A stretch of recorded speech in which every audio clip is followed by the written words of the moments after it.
Ladies and gentlemen, the national anthems of the Republic of the Philippines and the United States of America.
President, this concludes the honors.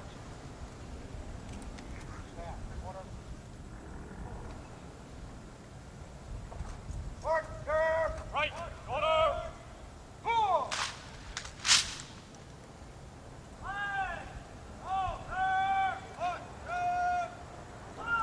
Out. Order. Hurt.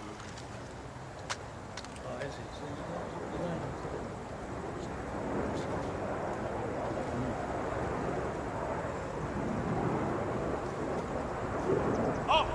Ready. Out. Ceremonial. And Yes. peace. Yes. Out. Remain. Hit.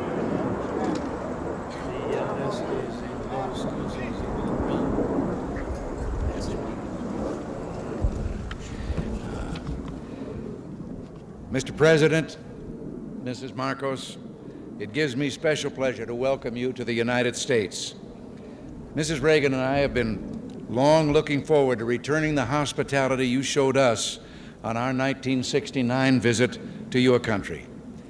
Our two peoples enjoy a close friendship, one forged in shared history and common ideals. In World War II, Americans and Filipinos fought side by side in the defense of freedom, a struggle in which you, Mr. President, personally fought so valiantly. The values for which we struggled, independence, liberty, democracy, justice, equality, are engraved in our constitutions and embodied in our people's aspirations. Today, our ties remain strong, benefiting each of us over the full range of our relations. Politically, we tend to view many world issues the same general way. Yours, Mr. President, is a respected voice for reason and moderation in international forums. The Philippines, with its ASEAN partners, has taken the lead in search for self-determination for the people of Kampuchea. In that vein, let me also pay tribute to you and Mrs. Marcos' personal leadership and commitment to the care of refugees in Southeast Asia. Under your direct sponsorship, the Philippines Refugee Processing Center has become a model of its kind in encouraging the development of self-sufficiency and the restoration of human dignity. The Philippines and you, Mr. President, play an important role in addressing the problems of economic development in the world. At Cancun, we made a new start toward a more effective and practical dialogue and improved cooperation among industrial and developing countries.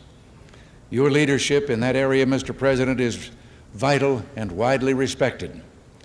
Under your leadership at home, the Philippines can boast a record of solid economic growth over the past decade, attributable in significant part to its hospitable attitude toward free enterprise and private initiative. Your country's dedication to improving the standard of living of your people is an effort in which we've been delighted to participate through bilateral and multilateral economic assistance. Your continuing interest in better nutrition has led the Philippines to achieve self-sufficiency in food grain production. You can also point with pride to the success of your rural electrification program, now bringing benefits to an increasing number of remote regions. And I find it a matter of personal satisfaction that your country and my home state of California are both pioneers in developing geothermal power to replace expensive energy imports. The United States remains the Philippines' leading trading partner, and American firms are the largest foreign investors in your country, reflecting their confidence in your progress and prospects for economic growth. We have welcomed the growing two-way trade between our nations and have been pleased that we've been able to keep our markets for the products of your growing manufacturing and industrial sector the most open of any country in the industrialized world. America considers itself especially fortunate to have nearly 1 million persons of Filipino heritage now residing in our country. They bring with them their energy and their talents, and they contribute enormously to the rich diversity of American society. Similarly, thousands of Americans, enchanted by the beauty of your nation and by its people, have chosen to live in the Philippines. Our security relationship is an essential element in maintaining peace in the region and is so recognized. This relationship, one of several we have in the Western Pacific, threatens no one but contributes to the shield behind which the whole region can develop socially and economically. Mr. President, under your leadership, the Philippines stands as a recognized force for peace and security in Southeast Asia through its bilateral efforts and through its role in ASEAN, which is the focus of our regional policies in Southeast Asia. Mr. President, Mrs. Marcos, the United States deeply values its close friendship and alliance with the Philippines. We seek to use this visit to further strengthen our ties with your country. Nancy and I are personally delighted that you're here, and we say welcome to the United States, welcome to our national home.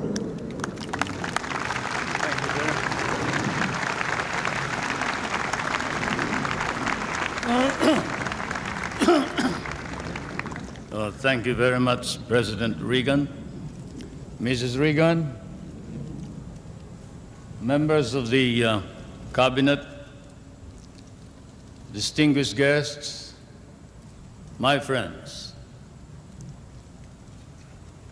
On behalf of the 50 million people of the Philippines, Mrs. Marcos and I express our gratitude for your warm welcome to Washington and to the United States of America.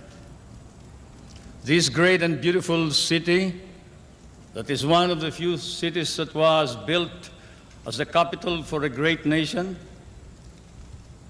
is indeed, as has been written, the key to knowing the secret of America.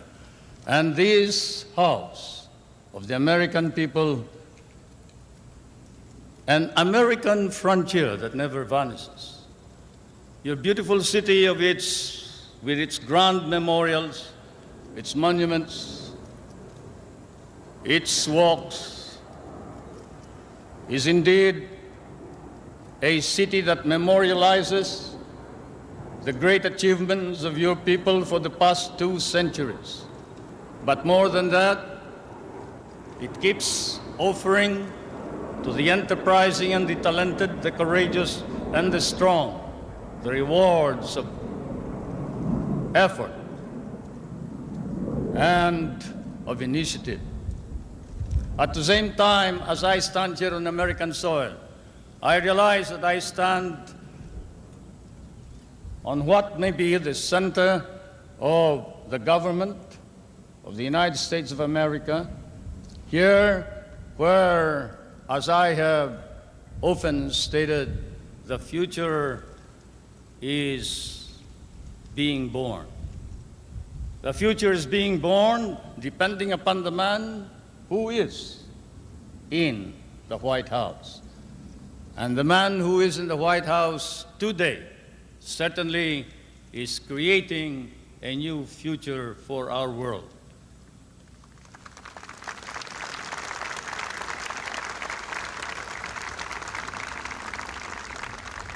For Mr. President, I come from that part of the world wherein the poorest of the world's population live.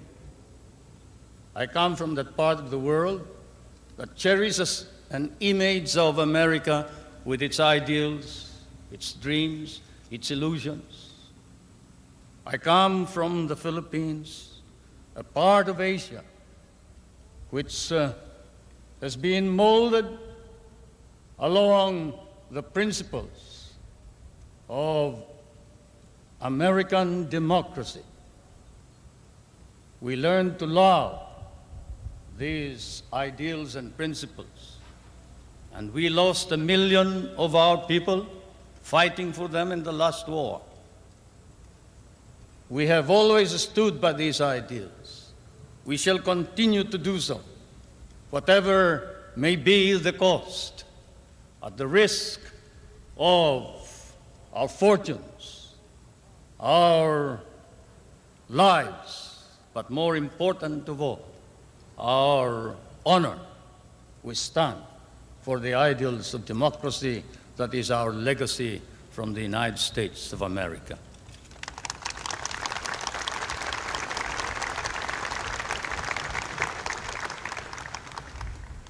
I did not come to burden you further with additional problems, Mr. President. For I know that, as I have said in many a speech before my own people and before the world, fate and destiny has decreed that the United States of America be the trustee of modern civilization against the threat of a possible second dark ages. And America cannot fail. And therefore, we, the Filipino people, come and bring to you a prayer that God, in His divine providence, may grant you guidance, strengthen both your heart and hand, so that that hand may be strong on the lever of power and save our humanity.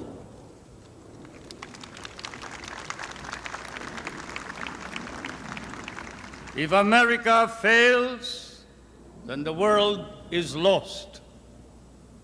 And thus, Mr. President, I can assure you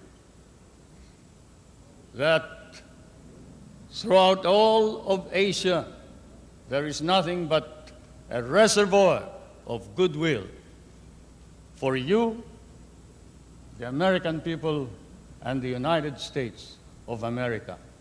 Once again, may I say thank you for your warm welcome and your hospitality, which I know we will never be able to reciprocate. Thank you.